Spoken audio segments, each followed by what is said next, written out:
இன்று நாம பார்க்க போகிறது கடகராசி. என்ன சார் ஊரெல்லாம் கடகத்தை பற்றி தான் பேச்சு, ஏன் நாடெல்லாம் கடகத்தை பற்றி தான் பேச்சு, உலகமெல்லாம் கடகத்தை பற்றி தான் பேச்சு. அது என்ன, ஒரே ஒருத்தர் மட்டும் கடகராசி அப்படிங்கிறதுனால எல்லா கடகராசியும் ஒரு திருப்திகரமான லைஃப் இல்லை, இன்னும் பிரச்சனையை தான் பார்த்துட்ருக்கோம். ஆனால் ஒருத்தர் மட்டும் வெற்றி பெற்று பெரிய அளவில் நம்ம ஊரில் முதலமைச்சராகி, இந்திய நாடளவில் பார்க்கக்கூடிய ஒரு முதலமைச்சராகி டெல்லியில் போய் பிரதமரோட கை கொடுத்துட்ருக்கார். மற்ற கடகராசிலாம் என்ன கேட்குறாங்கன்னா, அவருக்கு மட்டும்தான் நல்லது நடக்குது, எங்களுக்கெல்லாம் நடக்காதா அப்படின்னு கேட்குறாங்க. அவருக்கும் கெட்டது நடந்துச்சு, அதுதான் நம்ம கவனத்தில் கொள்ள வேண்டியது. இன்னைக்கு நம்ம விதைக்கிற விதை தான் நாளைக்கு நம்ம அறுவடை செய்ய முடியும். நேற்று நம்ம விதைச்ச விதையை இன்னைக்கு நம்ம அறுவடை செய்ய முடியும். இந்த தத்துவத்தை நம்ம புரிஞ்சுக்கணும், ஏற்றுக்கணும். நம்ம மனிதனுக்கு சந்தோஷத்தை மட்டும் நல்லா ஏற்றுப்போம், பிரச்சனை வந்தால் ஏற்றுக்க மாட்டோம். இது இயல்பு தானே. ஆனால் இந்த இயல்பில் சின்ன மாற்றத்தை கொண்டு வரணும்.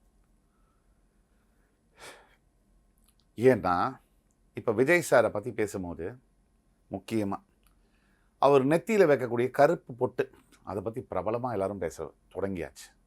இதில் என்ன மர்மம் இருக்குது? கடகமே ஒரு மர்மமான ராசி தான், அதில் சந்தேகமே தேவையில்லை. அப்போ விஜய் சார் அவரை ஒரு உதாரணத்துக்கு எடுத்துப்போம், மறுபடி கடகத்தை பற்றி நிறைய விஷயம் பேசுவோம். ஆனால் அந்த நெத்தியில் இருக்கக்கூடிய பொட்டுடைய மர்மம் என்ன? சட்டசபையில் அவர் பேசும்போது நெத்தியில் இருக்கக்கூடிய சின்ன பொட்டானது உற்று கவனிக்கப்படுகிறது. ஒரு கிறிஸ்தவராக அவர் பிறந்தாலும் கிறிஸ்தவராக வாழ்ந்தாலும் அவர் நெத்தியில் இருக்கக்கூடிய பொட்டுக்கு அர்த்தம் என்ன? இப்போது அவர் ஜோதிடத்து மேலே ஆழமான நம்பிக்கை உடையவர் அப்படிங்கிறது எல்லாருக்கும் தெரியும். அதே மாதிரி விஜய் சார் ஜெயிப்பார் அப்படின்னு கிட்டத்தட்ட பல மாதங்களுக்கு முன்னாடி நான் சொல்லியிருக்கேன். அவர் நெத்தியில் வச்ச பொட்டு எப்படின்னு சொன்னால், இப்போ இந்து மத சம்பிரதாயங்களில் பல பூஜைகள், பல பரிகாரங்கள், பிராயஷ்சித்தங்கள் செய்யப்படுது. அப்படி செய்யும் போது இப்போ ஒரு ஹோமம் செய்கிறாங்க, பூஜை செய்கிறாங்க அப்படின்னா, விராட்டி பசுமாடுடைய சாணம் அதை விராட்டியாக வச்சு கட்டையெல்லாம் போட்டு விறகெல்லாம் போட்டு ஹோமம் பண்ணுறாங்க. அந்த ஹோமத்துக்கு பிறகு அது எரிஞ்சு சாம்பலான பிறகு அது ரக்ஷைன்னு நம்ம பார்க்கப்படுது. அந்த ரக்ஷையில் ஒரு சின்ன குச்சியால் எடுத்து ஒரு பொட்டு வச்சோம்னா எதுக்கு வைக்கிறோம் அப்படிங்கிற கேள்வி. ஏன் வைக்கிறோம் அப்படின்னா, அந்த ரக்ஷையை அவர் ஏன் பயன்படுத்துகிறார் அப்படின்னா, கண்டிப்பாக கண் திருஷ்டிக்காகவும் நம்ம மேலே மற்றவங்க வைக்கக்கூடிய பார்வை என்பது மாற வேண்டும். நமக்கு எந்தவித நெகட்டிவ் வைப்ரேஷன், தீய சக்திகள், அவர் சட்டசபையிலையும் தீய சக்தியை பற்றி தான் பேசிகிட்டு இருக்காரு, அந்த தீய சக்திகள் நெருங்காமல் இருப்பதற்கும், தேவையில்லாத இந்த நம்ம வாழற இந்த உலகத்துக்குள்ள நிறைய நல்ல சக்திகளும் இருக்குது, தீய சக்திகளும் இருக்குது. அப்படிப்பட்ட தீய சக்திகள் தன்னை அணுகாமல் இருக்கவும், எதிர்ப்புகளையும் எதிரிகளையும் துவம்சம் செய்யவும் சமீப காலங்களில் அவருடைய பேச்சுக்கள் எவ்வளோ வீரியமாக இருக்குன்னு நம்ம பார்க்கணும். அதாவது மறைந்த புரட்சி தலைவர், புரட்சி தலைவி இவங்களெல்லாம் விட அந்த பேச்சு எவ்வளவு ஒரு ஸ்ட்ராங்காக, ஒரு பவர்ஃபுல்லாக இருக்குது அப்படிங்கிறத நம்ம பார்க்கணும். இதற்கெல்லாம் அந்த பொட்டு ஒரு முக்கிய காரணம். தன்மேல் தாக்குதல்கள் வந்தாலும் அதை எதிர்த்து எதிரிகளையும் எதிர்ப்புகளையும் வெல்ல வேண்டும் அப்படிங்கிற காரணத்துக்காக அந்த பொட்டு வச்சுக்கிறாங்க. அந்த பொட்டானது யார் வேணாலும் வச்சுக்கலாம், அதில் ஒன்றும் தப்பே இல்லை. அது மாயமோ இதுவோ ஜாலமோ, அது மாயமோ ஜாலமோ அல்ல. ஆக விஜய் சார் மட்டும் அந்த பொட்டு வச்சதுக்கு பிறகு ஆட்சியை பிடிப்பதற்கான சவால்களை தாண்டி ஆட்சியை பிடித்து இப்போ எல்லா கட்சியிலேருந்தும் கொத்து கொத்தாக சேர்ந்துட்டுருக்குறாங்க. இது கடகத்துடைய பவர் இன்றைக்கு. இப்போ இவரை வச்சு மட்டும் இல்லாமன்னா 8 கோடி தமிழ் மக்களை முதலமைச்சர் ஆக முடியுமா? ஆக முடியாது. ஒருத்தர் தான் தலைவராக முடியும், முதல்வராக முடியும். அவரவர் வாழ்க்கையில் இருக்கக்கூடிய சந்தோஷங்களும் உண்டு. அப்போது கடகராசியை பொறுத்த வரைக்கும் எந்த அளவிற்கு இன்றைக்கி கிரகங்கள் அவங்களுக்கு உதவியாக இருக்குது அப்படின்னா, ரொம்ப மிகப்பெரிய ராஜயோகத்தை அனுபவிக்கக்கூடிய அளவிற்கு கடகராசிக்கு கிரக சூழ்நிலைகள் இருக்குது. இதில் சில கடகராசி அன்பர்களுக்கு இது வேலை செய்யாது. இதுக்கு என்ன காரணம் அப்படின்னு நம்ம பார்த்தோம்னா, உண்மை காரணம் பிறப்பு ஜாதகம். சுய ஜாதகத்தில் தசாபுக்திகள், லக்னம் இதெல்லாம் நல்லபடியாக இருக்கணும். ஒரு வண்டி ஓடணும்னா வெறும் இன்ஜினை மட்டும் வச்சுட்டு ஓட முடியுமா? ஆக கடகராசி அப்படிங்கிறத மட்டும் வச்சுட்டு ஓட முடியாது.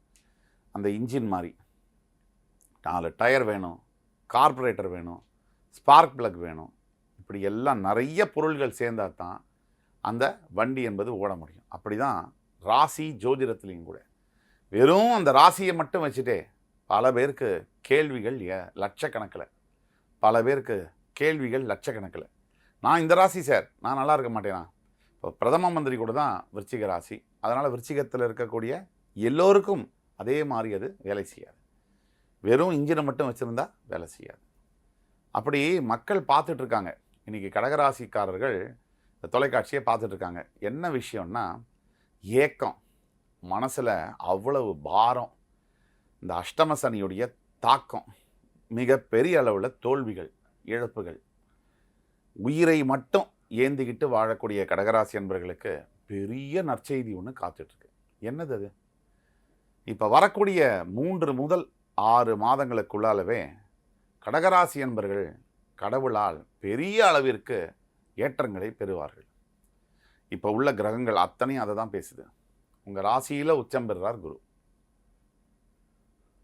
உங்கள் ராசியில் உச்சம் பெறக்கூடிய குரு உங்கள் ராசியிலிருந்து 5, 7, 9ஆம் இடங்களை பார்த்து உங்கள் வாழ்க்கையை திசை திருப்பி பெரிய அளவில் பாசிட்டிவான விஷயங்களை செய்து டோட்டல் சேஞ்ச், முழு மாற்றத்தை தரப்போகிறார். அதில் கொஞ்சம் கூட சந்தேகம் இல்லை.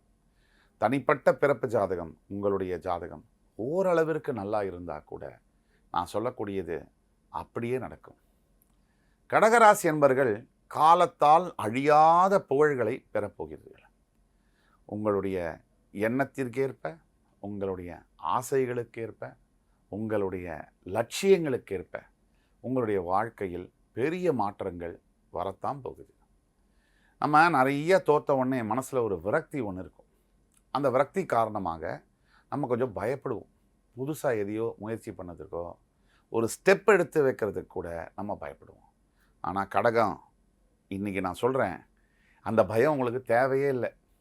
எண்ணி வச்சுக்கோங்க, நீங்கள் பெரிய அளவில் சாதித்து பெரிய உயரங்களை எட்டி திருப்பி வந்து உங்களுடைய வாழ்க்கையில் முன்னேற்றத்திற்கு காரணமான இருந்தவர்களுக்கு நன்றி சொல்ல தான் போகிறீங்க. கடகத்திற்கு கட்டாயம் நீங்கள் செய்ய வேண்டியது ஒன்று இருக்குது. உங்களுடைய குலதெய்வ வழிபாடு கண்டுபிடிங்க. யார் என்னுடைய குலதெய்வம் கண்டுபிடிங்க. அப்படி கண்டுபிடிச்சு அந்த குலதெய்வத்திற்கு செய்ய வேண்டிய விஷயங்களை செய்தால் உங்களுடைய சமுதாய முறைப்படி பாருங்கள் எவ்வளவு சேஞ்சஸ் வரும்னா டோட்டல் சேஞ்ச் இருக்கும்.